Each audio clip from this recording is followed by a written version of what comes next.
Welcome in. This is your Jock Market Power Hour for this week's WM Phoenix Open. I'm Rick Gaming, that right there. Joe Idoni. Joe, good to see you, bud. Happy Wednesday. Happy Wednesday. Happy Super Bowl week. Happy Waste Management Week. The annual bachelor party of the PGA Tour, it feels like. But it's always a fun week, always a fun tournament, always a great weekend. I'm excited for it. I have an affinity for this event, so I'm looking forward to the next 45 minutes of Power Hour, buddy. You know who else is looking forward to it? Matthew is. He says, thanks, Joe and Rick. First week playing last week, over 100% ROI. I'm no mathematician, Joe, but that sounds like a good number to me. That sounds like a great number. I think I recognize the picture. I feel like we might have given him $20 recently, so hopefully he put that to good use. I think we did, actually. Yeah, so here's how you can be like Matthew. Go ahead and comment with your Jock Market username in the chat right now. That'll get you into a draw to win $20 in Jock Bucks, and we'll pick those out as the evening goes on. Also, if you're a first-time player and you want to deposit, use the code POWER. It's up to a $50 deposit bonus, and if you've just stumbled in here and you have no idea what's going on, this is Stock Market DFS. This is your opportunity to bid on shares of golfers around 9 p.m. Eastern time tonight. Those shares are going to be allocated to the highest bidder. And then there are guaranteed payouts, Joe. That's kind of what makes this different than the stock market, right? The guaranteed payouts for first through X position, that is really how we're keeping score in this whole thing. And I'll pull up last week's stats in just a second. Yeah, absolutely. So first through 80th place will pay out on a spectrum from $1 to $25. You're going to pull up the payouts now, what we saw last week, and we can look at even waste management data from last year on our website as well in the free tools section. So very cool. This IPO hour will determine the price that you pay for each player. But as this event as they tee off tomorrow morning, everything is live. Everything is fluid. You can sell those shares. You can bid on shares and add players. You can look to short athletes. So it's very much an open market in terms of from now until a trophy is hoisted on Sunday afternoon. So let me give you a couple of examples of this. Last year, that's the data we're showing right now. Last year, Brooks Kepcke sold for $7.30 because he won the event. He got the full $25 per share payout. So it was $17.70 of profit per share. Xander Schauffele was more expensive, $10.25, but his final payout was $20 a share. So you still made $9.75 per share. KH Lee was a big time mover, $2.13 in the IPO. Final payout $18. So that's how it works, Joe. And I want to take us back to last week's AT&T Pebble Beach Pro-Am for a more recent example of this. And I want to point out right here, Mr. Patrick Cantlay, who we talked about, ad nauseum last week. $12.21 was the most expensive he's ever been. Still, Joe, returned you a profit. Every time, I believe now, still. That he's been priced over $10 in an IPO. He has actually made you money, which I would say confidently he's the only player you're going to be able to say that about. So very cool stuff from Cantlay. He's so consistent right now. Hasn't come through with the win of recent since the Tour Championship, but right now seems to be really sort of dialed in at all facets. Yes, the four most expensive IPOs for Patrick Cantlay, $12.21, $12, $10.54, $10. He has returned a profit. To return a profit to exceed expectation at your four all-time highs he has to be the only golfer anywhere close to that. I'll run the numbers later, but that is so hard to pull off. So hard to pull off. Basically means he has to finish 12th or better in every single one of those tournaments. Which is unique, which is unheard of. And he actually has not won any of them, right? So he's doing it without the winning clip in there to give it that sort of super boost. But he's been so consistent of late. Another good setup for him again this week. We'll see where that price creeps up, but you know who is back in the field this week, Mr. Jock Market. Perfect segue, because the most expensive golfer in Jock Market history, his name is Jon Rahm, at this event last year sold for $12.51. That is the highest IPO ever. Now, he would go on to pay out $9.50, so you lost $3 a share on Jon Rahm, but he's playing better than he ever has this time around, Joe. Are we 40 minutes away from crowning a new all-time high in the Jock Market? I don't think so. Oh, I think come it's on. going You're to be no high. fun. Come on. Listen, we were in different times this time last year. I think the strategy has changed. I mentioned that a bit with Cantlay last week, but the field is so deep. There's so many good players in it. It's tough. I mean, the amount of times, Cantlay, who's obviously the number 3 or 4 player in the world, had been over $10 4 times ever. Look at the amount of times John Rahm's Jock Market IPO has cleared 10 there. I was just looking, it pretty much ran to the bottom of your page. Not a lot of positive payouts there. I see a good bit of red on the screen. So there's certainly some spikes in there, but a bunch of, that's a lot. Well, there is. It's a good mixed bag, I would say, but there's a lot of instances where he's gone over 10. I expect him to probably settle in the mid $11 range tonight. I'll take the other side. I'll say we are going to break a record tonight. He's going to go for $12.52 or more expensive, because that's the fun thing to root for. So we'll see if the Jock Market can make me come true. All right. So what we've been doing is we've been playing this little game, Joe. It's called Bullish or Bearish. It's our opportunity to talk about 4 different golfers individually and decide whether we are bullish or bearish on a specific price, because this is the Jock Market. Everybody has a price. You could be down on a golfer. I could hate Tony Finau this week, but if you offer him to me at $1.20 a share, I'm buying all the Tony Finau I can get. So that's why we play this game, right? Because it really is about the right golfer at the right price. Yep. Who you want to do first? All right, so I picked out 4 guys here. Let's start. Hold on, let me put up this beautiful graphic. There we go. Now you know we're in bullish or bearish mode, because if you're watching on YouTube, the graphic is up. Let's start with the X-Man, Xander Schauffele. $8.63 is his fair value. That is asking him to finish 15th or better. So X-Man, since that Olympics victory, has been fine. He's been okay. It's been good, I guess. At $8.63 a share, are you bullish or bearish on Xander? I'm going to take bearish. Something's off, and I think it mostly started with the driver, and it could have potentially trickled down into other parts of his game.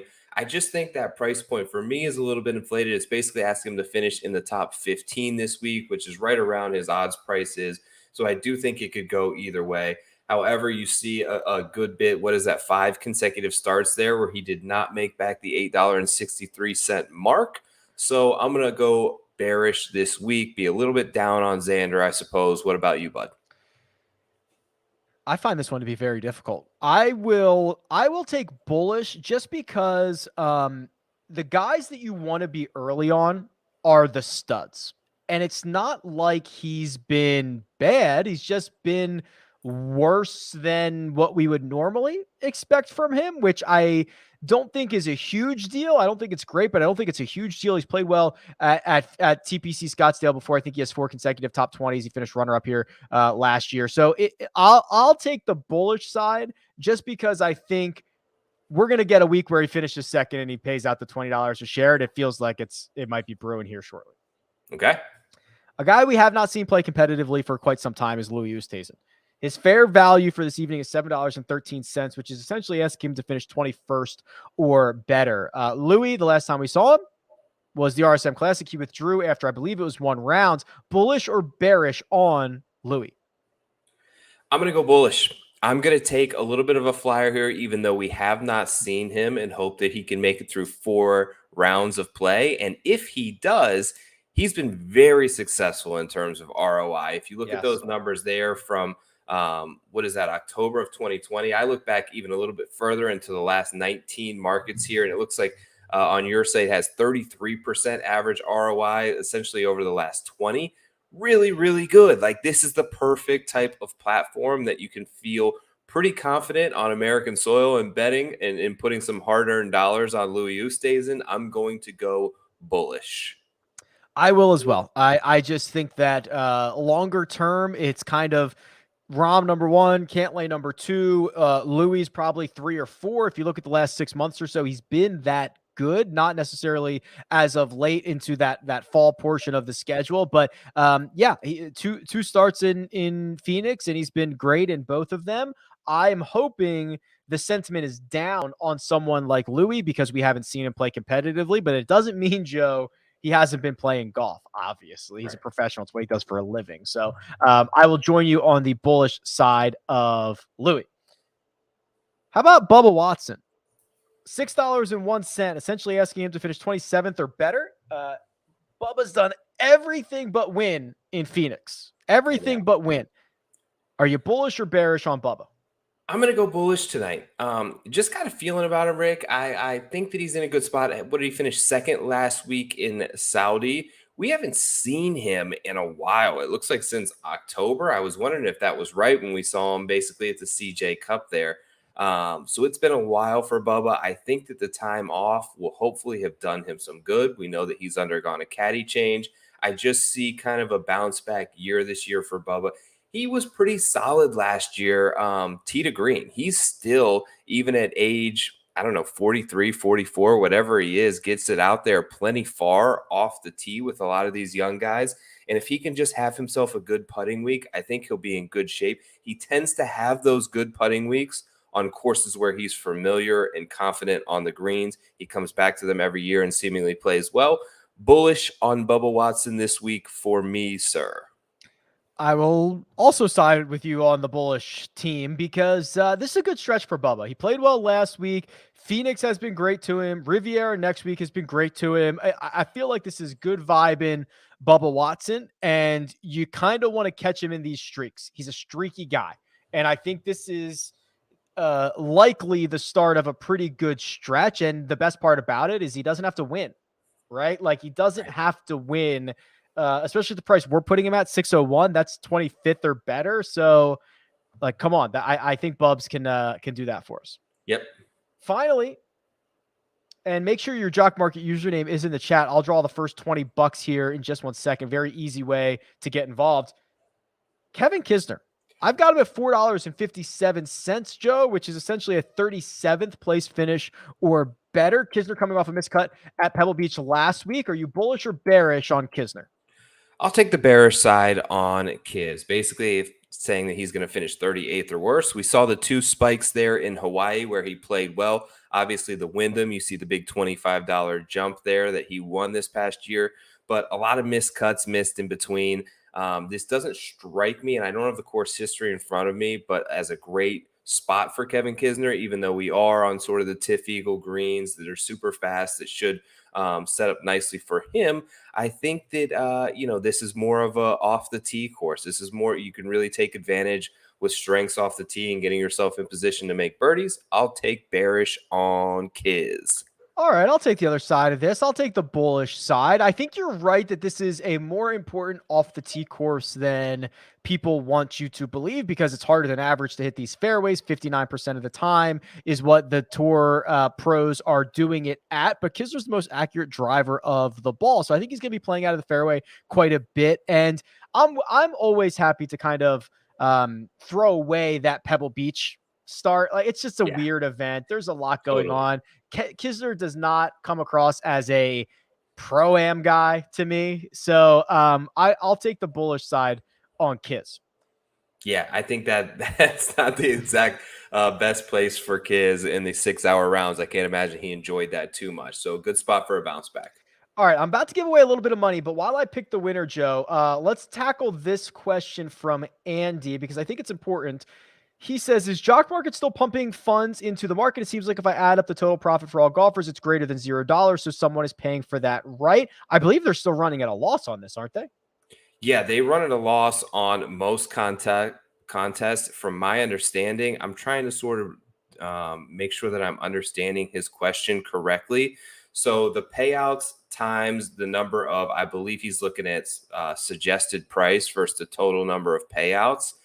Which should line up relatively even. Sometimes it's $2 here in one way or the other. But from my understanding, it's still very profitable if you play it the right way. Okay, maybe I didn't understand his question then. Let me give away the first $20 tonight, and it's going to go to PTA1234. That sounds like a fake made up name, but you are on the board. We'll get $20 into your account in the next couple of business days. I'll send your name over to the guys at Jock Market. They will credit your account. And if you want to be like PTA1234, all you have to do is drop your Jock Market username in the chat right now, and that will get you entered into a draw. And of course, if you have not deposited yet, the code that you're looking for, POWER, up to a $50 deposit bonus. Joe, I'm going to unveil the big board for the first time here in just a moment. We have seen a lot of early action for the favorites the last couple of weeks, and I can now confirm that is the case again this evening because John Rahm live in real time, $10.61 a share. He is now over already with about 25 minutes to go over his fair value, and he is already being asked to finish 10th or better. Would you like to amend your prediction that he will not be the most expensive golfer ever this evening? I'm going to stick with my gut. But listen, what you said makes a lot of sense. Like John Rahm's 7-1 to win, right? There's so much more, I feel like, upside. I would never bet him 7-1 to win this tournament, but there is a strategy that makes a ton of sense in terms of buying him at this price, even at $11 a share. That's asking him to finish. What is that, basically the top 10 mark from what I believe? Yes. Either way, that's asking him to finish top 10. So if he finishes 11th, you're only going down 50 cents a share. It's not like if he finishes second on an outright ticket, you win nothing on your 7-1. These top players, what really kind of separates them is their floor is very low. So John Rahm can show up here with his B, maybe B minus game and still like top 15 this thing. If he wants to win, the PGA Tour is so good and so deep right now. He still needs to be at an A plus level because somebody's going to play to that level. But he doesn't have to bring everything. You know what I mean? He doesn't have to hole a couple 40-footers. He doesn't have to chip in. He doesn't have to do the things that you do when you end up winning a golf tournament in order to pay you off. He can be just fine, trot his way along, finish in sixth, and pay you out some money per share. 1061 at last refresh for John Rahm. Who knows? He might be already more expensive than that. I'll refresh in just a second. But that's a $2.50 gap down to Justin Thomas, who is the second pre-ranked golfer. That matters, Joe, because the pre-rank is what breaks ties. And in golf, where there are a lot of ties, that pre-rank becomes very, very valuable. So Rahm is the only person who's going to edge out Justin Thomas for a share price. $8 already for JT.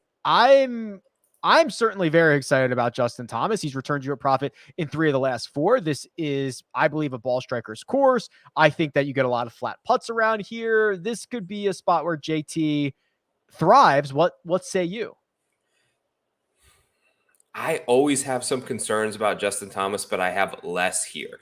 You mentioned 3 of the last 4 he returned a profit. Even that one that he didn't, he was in first for a while. That T20 at the Farmers was probably a bit disappointing for him. I believe after Friday, he sat at the top of the leaderboard. So things could have easily gone another way for him there. Look, 2 things. This is a spot, one, where we've seen really good ball strikers and average to below average putters break through and win. We saw Woodland do it. We saw Stanley do it. I would say Brooks is probably an average to below average putter at this point. Hideki Matsuyama. Yeah. So that seems right up Justin Thomas's alley. The other sort of unquantifiable thing about this tournament that you're not really going to find in a stat model is players that feed off this type of atmosphere and environment. And you watch Justin Thomas in any Ryder Cup or President's Cup he's been in, he loves the raucous crowd. He loves getting people fired up. He really seems to sort of feed off of that energy from the crowd. And I think that this spot, you get that more than any other stop on the PGA Tour. So if he can use that to his advantage, it should suit him well. And he'll definitely be one of the pro popular golfers, right? I mean, he's basically the de facto Captain America at this point with what he's done in Ryder Cups. I mean, I imagine he is going to be, I imagine it's going to be a positive sentiment thrown at JT this week. Yeah, and he has fun with it, right? He enjoys it. He welcomes the crowd. He's put on the jersey at 16 before. I know that he's he really sort of enjoys it and embraces everything that is the Waste Management Tournament. So I think that's sort of the hidden ingredient this week with a lot of these guys is how will that affect them? My clock says 8:50. Nope, it says 8:35 p.m. Eastern time. So in about 20 minutes or so, this IPO is going to close. There's kind of a 90-second window. We'll talk more about that in a little bit, but start getting those bids in now. Obviously, make sure your notifications are turned on and you're favoriting your golfers. Hideki Matsuyama is next, Joe, and I'll give this big board a refresh here in just 1 second. But Hideki at last check was $5.55 a share. He's kind of with these, Victor Hovlands, and I'll actually just show you the top 10 on the board. Xander Schauffele, Hideki Matsuyama, Scotty Scheffler. That's kind of the range that he's in. How do you think the sentiment for Hideki, which is normally, I believe, below average or below what it should be, changes at a place that he's thrived at? I think it does change here. Look, We've talked about it before that every time the closing bell rings, we often look back and are a little bit in awe of how low Hideki's price was. But listen, 2 wins in his last 4 starts, plus coming back to Waste Management, where it feels like everyone and their mother knows to just kind of play Hideki at Waste Management. So he's not going to be very under the radar like we've seen him in the past this week, would be my guess. Currently flying under the radar, and this is obviously going to change, but Patrick Cantlay is still at $1 per share. Xander Schauffele still at $1 per share. Scotty Scheffler still at $1 per share. Those are 3 golfers in the top 7 who have not budged off of their $1 starting mark yet. Of those 3, Joe, Cantlay, Xander, and Scotty, are you do you have a significant lean on one of those guys, or someone who you're hoping to really get in your portfolio tonight? I think Cantlay is the best player in terms of who ends up finding their way into my portfolio. All is going to depend on price. I imagine Scotty will be the cheapest and most affordable of those options, which makes him, attractive in a sense. But you look at the trajectory and that Cantlay's on right now, coming back to a spot where it should line up great for his strengths again, right? Great driver of the ball right now. Everything seems to be clicking, except maybe some short game woes from time to time seem to be sort of kicking him, or at least did last week when in contention. I don't think you're going to have that problem here. Really big greens. If he puts himself in the fairway, he's going to just have a ton of 15 to 20 foot looks for birdie. So I expect him to play well, and I think that he's probably the safest option depending on price. Look at that last 6 events, the tail on this thing, right? I mean, just absolutely piling up wins for his backers. If you're watching on YouTube, he's been scorching hot. It's unbelievable. Yeah, 4 wins. Remember the only guy, I can tell you that for sure, that has it that's going to have 4 wins on that graph. Yeah, absolutely right. Okay, couple of interesting guys here, and then we'll open it up to really anybody. If there's somebody in the chat that wants to present a guy, please do. But Jordan Spieth. I don't know what else to say. Jordan Spieth, was in the midst of a really poor stretch of golf, and I think there was a big question mark as he went to Pebble Beach, and he played well at Pebble Beach. Played well here last year as well. How confident are you that he can kind of back up his performance from last week with another good one? I'm pretty confident in it. I'm a little scared of it, but I'm also pretty confident in it. Look, we talked for a good 3 or 4 minutes last week, if you roll the tape, on how maybe this is a buy low spot for Jordan, right? I wouldn't bet him, we said, but when their price is at an all-time low and you're sitting there in the basement, it may be time to buy some shares. And he looked great. He was in position to win that. There are some things with the swing that are clearly going on in his head, in his mind before he makes a shot. But look, you see him right there. There was a low, and then there was a stretch of golf where he played really damn well. Then there was a low. Now we might be on a stretch where he comes back to a place in TPC Scottsdale where when I looked at like the last 8 years, he's second in the strokes gained approach here, which is not his MO. Obviously, Hideki is first, but second is Jordan Spieth at this course.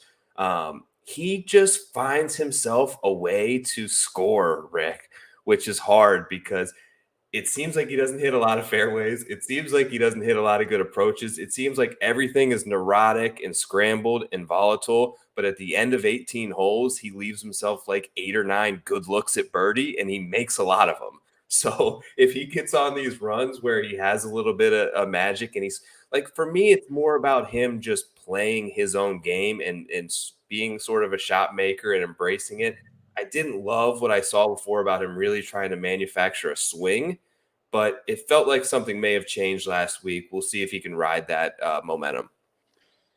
All right, fair enough. Let me give away a little bit more money here. Brendan Kelly, you're on the board. Congratulations. We'll get that $20 over to you here in the next couple of days. If you want to also earn $20 into the Jock Market, it's very, very simple to do. All you have to do is comment with your Jock Market username. That's it. It's literally it. It's the easiest thing in the world, and I'll probably end up giving you a little bit of cash. Joe, I just did a refresh here on the board, and there's not a lot of movement. We've got Rahm at 1061, JT at 806, Hideki and Victor Hovland, the only golfers over $5. They're over $7. So I kind of wanted to open this up to you. Instead of kind of putting you in a price range, is there just someone or some ones that you are more excited about than people would probably expect? So this is kind of feel like the year of, if the stats sort of tell you to play a guy, you should probably play him. For instance, when I ran like a brief little model at the Sony, it basically spit out and screamed, play Cameron Smith. When I did one I'm sorry, that was a tournament champion. So I did one for Sony. It was like Russell Henley was popping everywhere, and he probably should have won. Should have won it. Yeah. Then you had Luke List was like showing up. The stats were everywhere. Just play him. Tom Hoagie, same thing. The stats led you right to the well. You just got to play him. For this week, that guy for me, and there's a ton of question marks, is Daniel Berger. Yeah. He has ridden on a great run of approach. He just hasn't made a lot of putts, but if you run any sort of model, he's going to be very highly rated in there. The question mark, obviously, is the withdrawal last week and the potential back injury, which is probably the scariest injury you can have for a golfer. But I'm hoping that we're going to have to watch his price. He's currently at $1 unless I need to refresh here. I'm sure that that's probably going to get close in the high 6s or low 7s. But I'll be very interested to see where that price gets, because I think the stats are telling me to play him and I should just listen. Yeah, he is.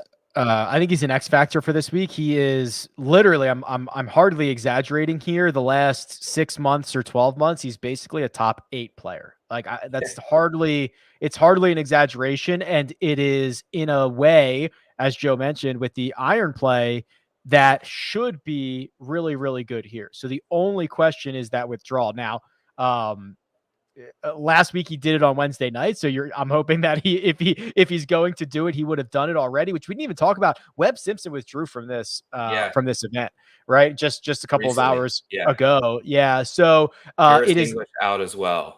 Yeah, it is not, the ramifications of that not as large as when Berger withdrew last week, because there were really only 2 or 3 guys at the top of that board. Remember, Joe? And it ended up just being like Cantlay and Spieth were the only guys left. Yeah. Obviously, wishing Webb a speedy recovery, but the ramifications of that in our world in this moment, not as large. Yes. If you do happen to make a mistake and get shares of Webb or Harris English tonight, they will be politely refunded back into your account by the Jock Market team. They're very good about that. Yes, they are. Okay, a couple of guys that are coming through in the chat. Let's start with Victor Hovland, $8.16. He has played this event 1 time, Joe. He has missed the cut. However, I don't have to remind you, he has won 3 of his last 5 starts across the globe. Not all of them have been available on the Jock Market, and he is currently going for $8.16. He's your 4th pre-ranked golfer. How hard are you willing to press to get Vic into your portfolio tonight? Pretty hard. Believe it or not, I have him number 2. I have him ahead of Cantlay and Justin Thomas this week. I think that he's on an absolute tear right now. The one concern for me is this tends to be a sticky course history place. You mentioned Webb. You mentioned Hideki. Ricky seems to always play well here. Brooks has 2 wins.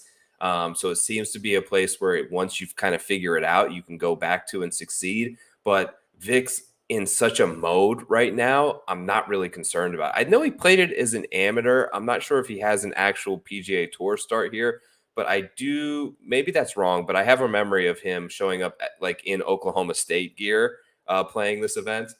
But yeah, look, it should be a great course for him, right? You mentioned off the tee. I think he's maybe the best driver in the world right now of the golf ball. Uh, just on a tear. There's nothing bad you can say about his game. He's got the confidence to go along with all of the talent. I'm high on him tonight. What about you? Yeah, he's a killer. He's a killer. Like he is just getting it's actually funny. I think he's I was gonna say he's hard to model, but he's not that hard to model because the metrics are so good. But he seems to be getting better all the time, which is super Yes. scary. And it kind of makes sense. Like he picked up golf late. Like he was like 11 or 12 when he started playing, and now he's only 24 or something outrageous. Like Right. he's getting better all the time. And what's also crazy is he has room to improve, which is like the short game Yeah. stuff and because like it's crazy. So the ceiling is phenomenally high. Right. So yes, I think that it's even hard to look at what he did. I think it was 2 years ago when he played here and missed the cut. It's like he's a completely different golfer. And he's a Yeah. completely different golfer than he was from 3 months ago and 6 months ago. He really is. And he's playing well while on a path to improvement, which I think a lot of players really struggle with. When things are going great, they don't want to change anything. He's changing things. Like he's become a much better putter. He actually has improved his short game quite a bit. He's picking up distance. He's swinging harder. He's doing all these things while still rising the ranks in the world rankings. So the sky's the limit for him at this point. I think he's going to have a big year, and I think he'll have a good week. The other name that keeps popping up in the chat is one that I know is near and dear to your heart, and it's Brooks Kepka. Obviously, twice a winner at this event. However, Joe, the recent stuff, it's not pretty. Like, what are we? I find Brooks to be so hard to handicap. So I'm just gonna show you the numbers, and they're pretty ugly to look at. Yeah, they are. It's tough. He's hard to handicap. He's hard to read. He's hard to ask questions to in the interview room. Everything about it is just hard right now. But the biggest stickler for me, and I was on him last year in the jock market and with a ticket, and it was probably my favorite Brooks win ever. Coming from six back on the back nine, the way he did it, the chip in, being able to sort of melt a mid-tier player alongside of him and just sort of intimidate him, I thought really sort of brought him back. But man, I don't know what it is, but the ball striking has gone away. He's not putting well. I want to say, I don't know this for sure, but ever since he switched to Srixon balls and clubs, he has not gained strokes once on approach since making that big equipment change. And, you know, he was always a guy who played whatever he wanted to. He played, I think, a Nike 3-iron and a Scotty putter and a TaylorMade driver and Mizuno irons. And he just played what works. Now he's got this whole bag of Srixon clubs. He went with the ball. I think that, I don't know if that's messed with him, but the stats are not trending in a direction that I'm nearly as positive as I was coming into this last year. What about you? If his name wasn't Brooks Kepka, he would be 150 to 1 to win this tournament. I mean, it's really bad. Lost strokes to the field in 4 of 5, 5 of 7. He's losing strokes across the board, off the tee, 3 straight, on approach in 5 of 6, around the green in the same rate. I mean, it's horrible. It's horrible. I hope he proves me wrong. I hope he goes out and wins. The game is so much better when Brooks contends and when he competes, and I want to see it, but I'm not sure where the evidence is. Yeah, I talked to Andy about this a little bit on his show earlier this week, and he kind of has this theory on Brooks that, you know, obviously the majors matter to him, but he's kind of said before that, like, golf is boring and blah, blah, blah. And maybe these tournaments become mundane to him and walkthroughs. And if he doesn't start really hot, he just kind of mentally ejects. This tournament seems to grab his attention. I think the fan atmosphere really sort of fuels some of the competitiveness that is within him that he has. I think it's a spot where he can definitely turn it around if things are going the right way. I just don't feel it coming, man. Okay, this is a larger conversation for a different day, and it's 8:50, and I want to move on. But isn't it a problem if you just cannot motivate yourself and focus yourself except for 4 times a year? Isn't that a problem? It is. If you can't motivate yourself for the Farmers at Torrey or the Honda in your backyard or these other tournaments that he just shows up to and badly misses a cut for the Houston, which you're like, they've got bobbleheads out there for you and you still can't make a cut. It's like it's been a tough run for him for sure. I'm you know me, I'm hopeful that he turns it around, but I don't see it this week. So am I. I hope he wins it because it'd be great for the game. It'd be amazing, but I'm not sure there's much evidence for that. Okay, so here's what I want to do, Joe. It's 8:51. So we've got about 4 minutes or so before I got to let Joe go do his thing. So what I want to do is I want to kind of go deep down the board, Joe, because there's going to be a lot of value here. We've talked a lot about there's so many good big names in this field, but there's also guys that I could be interested in, like a Sepp Straka or a Kramer Hickok, or even Cameron Young got into this field today. He's $2.44. Let's find some value on this board outside of the top 30 guys. Yeah, I like a little Austin Eckroat. I was on him in Jock Market, I believe, last week. He started out really well and then had a horrible miscut. But if he can put together a couple rounds, Hayden Buckley got in late, who had been playing some really good golf. We've seen something weird about these guys who get into the tournament at the last second and like can't prepare and come out and make a cut in top 40. We'll see if maybe that's him this week. Yeah, he got in with the web withdrawal, so very, very late. He's now in that like featured group with I think it's Brooks and somebody else. He gets thrown right into the fire. You're right. Who was the other guy? Oh, $1 a share right now. Ricky Fowler. Oh, interesting Ricky. One. Obviously a spot that he likes. We've seen glimpses. We have not seen a full tournament. I think it was it the Summit Club where he was leading for a while, which I think him can and draw Rory. some. You can draw maybe some comps in terms of desert golf and really fast greens and par 5 scoring and stuff like that. Always seems to play well here, at least when he was in sort of his prime. Could be a good spot for a bounce back. Currently at $1 a share. I feel like there will be some public sentiment that'll pick that up probably to around $4. Okay. I think that's interesting. I do like that kind of desert golf comp. HV3 is in this field. What are your thoughts on guys? Do you put any stock into guys that had to come from Saudi Arabia or none? In terms of travel, like discounting someone for travel. What about previous win? Like, do you discount him for coming from Saudi and winning? I care more. I would discount it more that it was finally like a big win, a big breakthrough win that there's going to be a hangover compared to he didn't fly coach home, right? I'm positive of that. But it was kind of weird. Did you stay up and watch it at all? Did you watch? I did not. No, but it was one of those tweets that I saw right when it happened and had chills for him because he's obviously a guy that we all root for, but I didn't watch it live. He tried to give it away on like 14 and 15. Like he's done so many times, and then he makes a miracle, kind of eagle on 18 to shock the world. So like I love HV3. I saw his name earlier and I was like, okay, this seems like if I were to compare this to football, like the biggest letdown spot in the history of letdown spots is the way that I feel about it. Right. This is beating the Patriots on the road and coming back to play the Dolphins at home. Yeah, exactly right. All right, Joe, I got to get you on the move here. 8:54 p.m. Eastern time by my clock. So here's where Joe goes and does his bidding, and we check in on his portfolio in just a few minutes. So I'll take you the rest of the way here. And in about 3 minutes, we're going to enter a 90-second window. That 90-second window will close this IPO at any time. And the reason they do that randomly is so that people can't write bots and things like that to jump in the last millisecond and steal up all the shares. So it's really, really smart.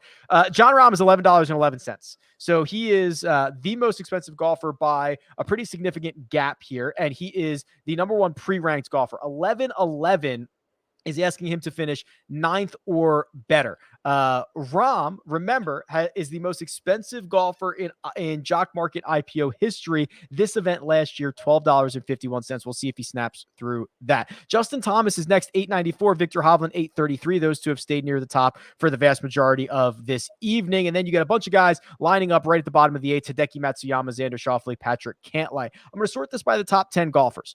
The cheapest top 10 golfer that you can buy right now is Jordan Spieth, ninth in the pre-rank, $6 a share. Jordan Spieth finished runner-up last week at the AT&T Pebble Beach Pro-Am. He's $6 a share. He's the most affordable golfer in the top 10. Let me give this board a refresh here.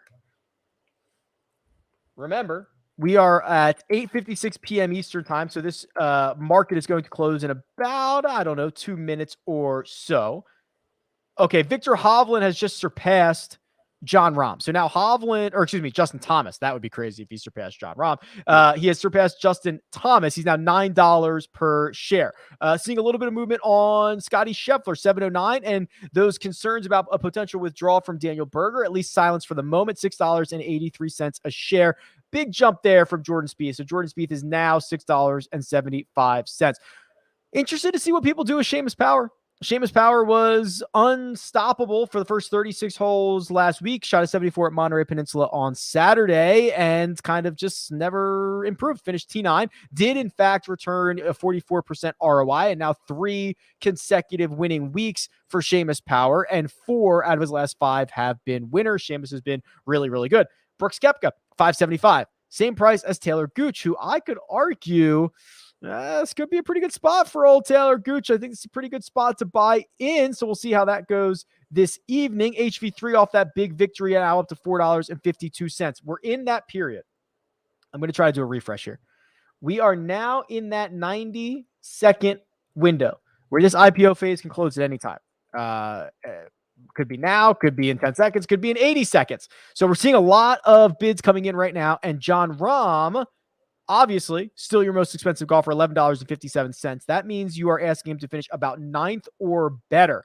Justin Thomas has retaken the second most expensive golfer. He's now $9.08 a share. Victor Hovland, $9.01. Patrick Cantlay, okay, moving up the board a little bit, $8.85. That was a big jump in the last couple of seconds. He's now ahead of Hideki Matsuyama and Xander Schauffele. Sam Burns is a name we haven't talked about this evening. He's $6.74 as he's coming off 2 consecutive losing weeks. But before that, it was 5 straight winners for Sam Burns. So we'll see what he's able to accomplish this week. I'm going to try to sneak in another refresh here. I might be too late. This might be trying to close on me. We're going to find out. But it's 8:58 by my clock. We're still open. I just made one.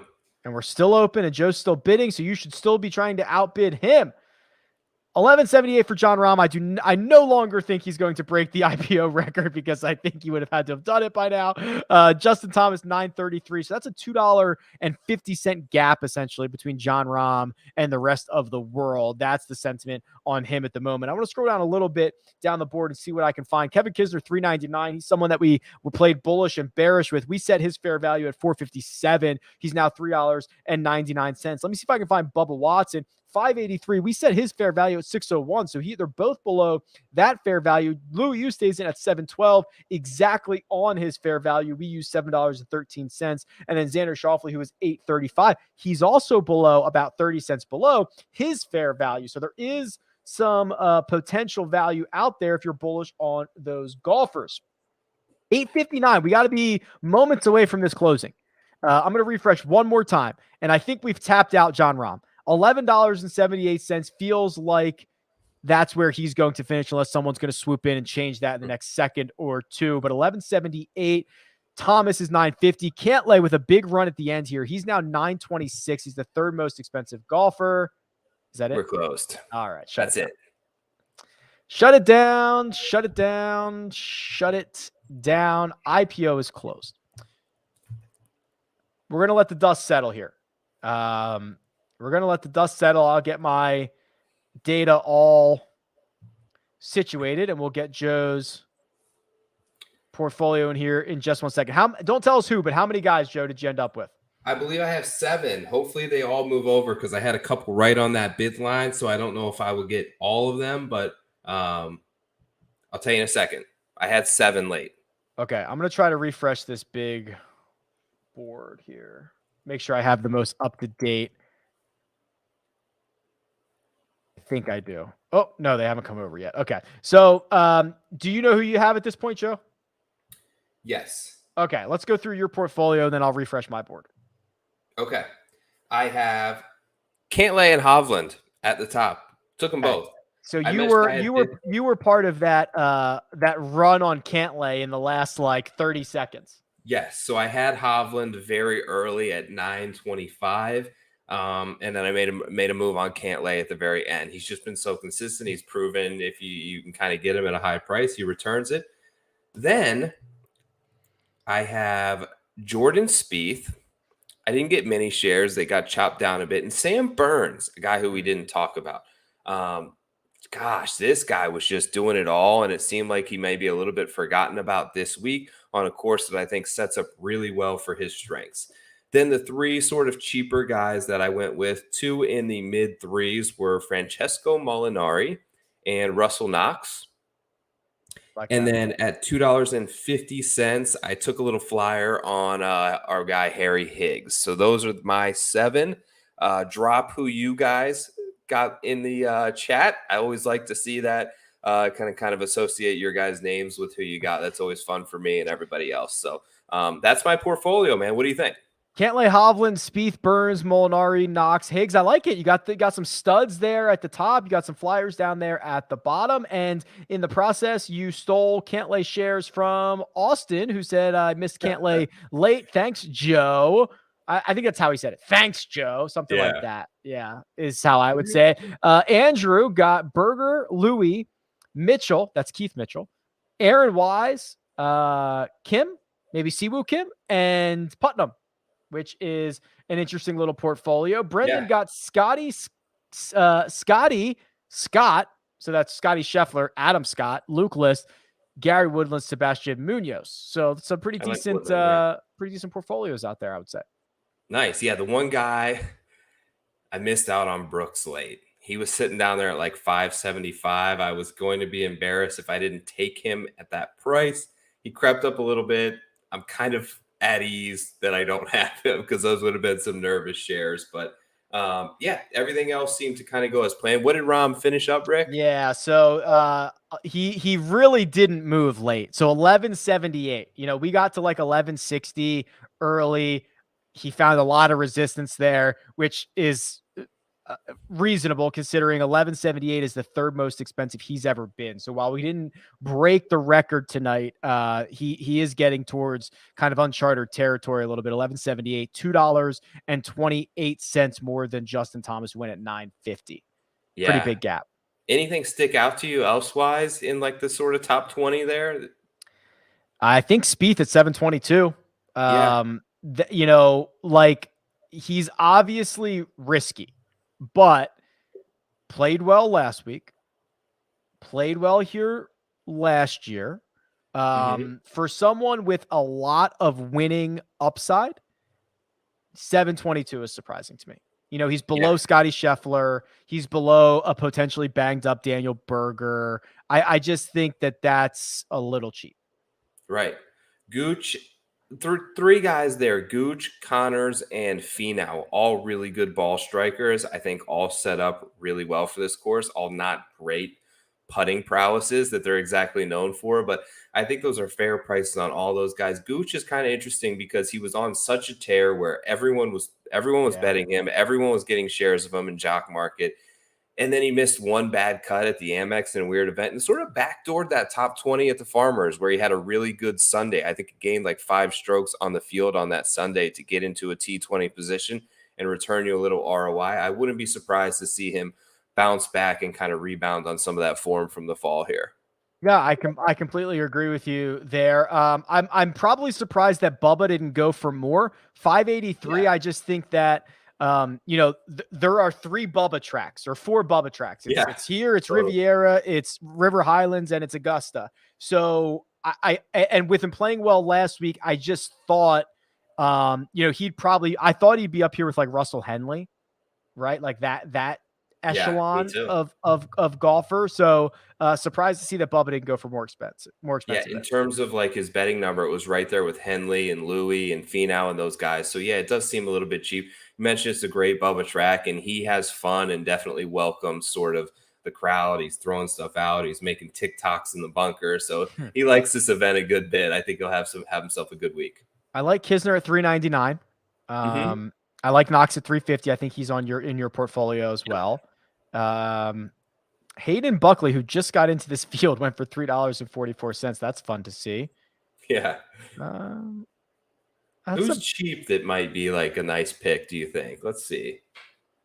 Yeah, so there's a weird stat about Grillo, where strength of field, where when the strength of field is like 500 to 600, which is it's not a major championship, but it's like your invitationals, your memorials, like your really meaty fields.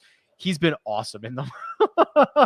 Yeah, so it's like, I don't know if it's course setup, if it's just a coincidence, but his name popped up in that situation for $2.76. Yeah, See if there's Matt anybody else. Neesmith isn't bad. Yeah, Grillo, that's a great price on Grillo. Neesmith is 3. I had him last week. He missed the cut on MDF, kind of had one bad day there. But he had been in really good form sort of coming in and was first round leader at this event, I believe, last year. One thing before we leave here, Rick, that I got to mention, this is a chaser spot. Yep. Like, and that's perfect for Jock Market. We've seen like Ricky almost just implode a huge lead. We saw Finau blow, like Webb was out of that thing with 3 or 4 holes to go and got himself into a playoff and won. Brooks won from being 6 back. I know we talked about it last year, headed into the back 9. That is not a normal thing on the PGA Tour. This tournament, I think the closing stretch of holes with the 2 par 5s, the drivable par 4, the environment on 16, like if you're sitting on a 2-stroke lead, it's nervy getting this thing into the clubhouse. And it's also really fun place to kind of chase.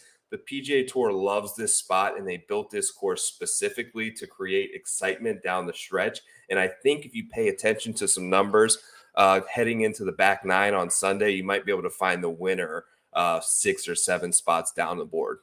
I like it a lot. You're absolutely right. The way this place sets up is just begging for action down the stretch. Let me give away a little more cash before we get out of here. Brett Boy, you are on the board. Congratulations. $20 coming in your direction. And Joe, always a good time with you on Wednesday nights. You and I will be back to do it all again.